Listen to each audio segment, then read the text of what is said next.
Hello friends, नमस्कार, जय जगन्नाथ। मु स्वागत करुँच मो चैनल जीआर किचन को। तो चलतु स्टार्ट करवा आज रेसिपी। आज रेसिपी हूँ घांट तरकारी। तो घांट तरकारी किपरि प्रस्तुत होची चलतु वीडियो माध्यम देखा। तो घांट तरकारी आवश्यक सामग्री मैंने फास्ट देखी नबा। बंधाकोबी, गाजर, बैगण, माखन, पोटल, आलू, मसला अदा, पियाज, रसुण, किछि कटा टमाटर एवं किछि कटा पियाज नेबा। प्रथमे कड़ाई रे किछि पानी गरम करी सेतिरे हळदी गुंड देई पानी को फुटिबा पर्यंत छाड़ीदबा।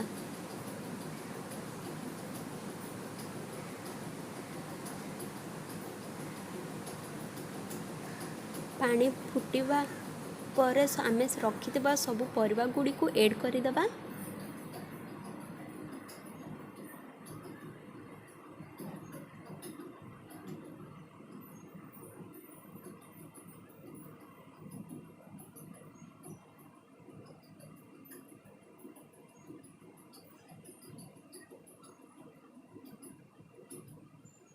वर्तमान परिवार आवश्यक अनुजाई लुण ऐड करी ताकू भल भाव में मिक्स करदबा एवं सिझिबा पई किछि समय पर्यंत छाड़ीदबा।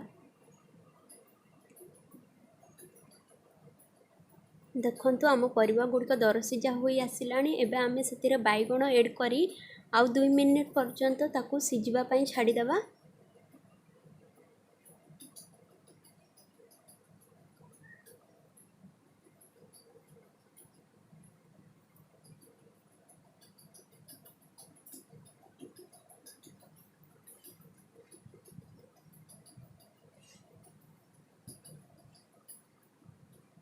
देखंतु आम परिवा गुड़िक भल भाव में सिझीगला। वर्तमान आमे ताकू गोटे पात्र रे बाहर करदबा।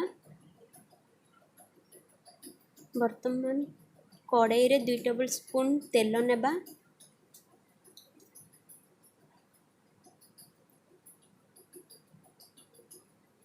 सेथिरे किछि सोरिष फुटाइबा। सोरिष फुटी सारिबा परे सेथिरे तेजपत्र एवं पियाज ऐड करबा।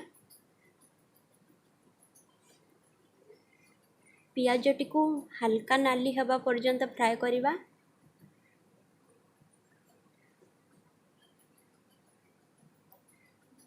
देखंतु पियाजटी आमर नाली हे आसलानी। वर्तमान आमे जो छेचा होइथिबा मसला गुडी को ऐड करदबा। अदा, पियाज, रसुण ए सबुर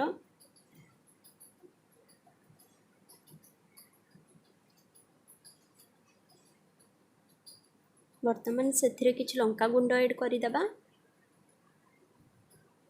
और यह को भल भाव में मिक्स करदबा।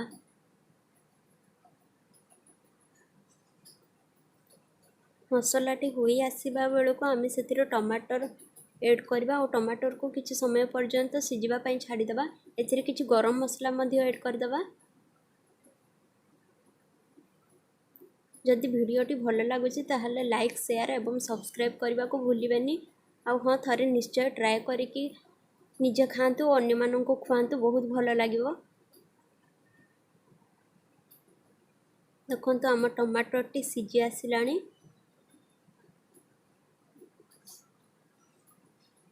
वर्तमान आमे सिझा जाए रखा जाइथिबा परिबा गुडी को ऐड करदबा।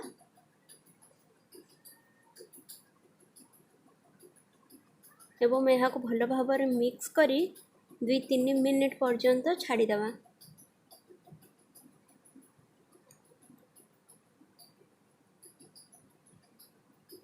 देखंतु आम तरकारी प्रस्तुत होबार लगी। जदि आपणक पाखरे धनिया पत्र अच्छी तो ताहले धनिया पत्र आपण दे परिबे। मो पाखे नथिला वर्तमान, ताहले मु देइनी।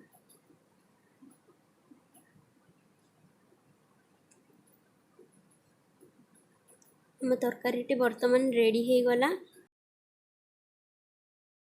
एबे आमे तरकारी को गोटे प्लेट रे सर्व करदेबा। देखंतु वीडियोटी केमिति लागिला निश्चय कमेंट सेक्शन रे जणाइबे। रहुछि धन्यवाद। जय जगन्नाथ।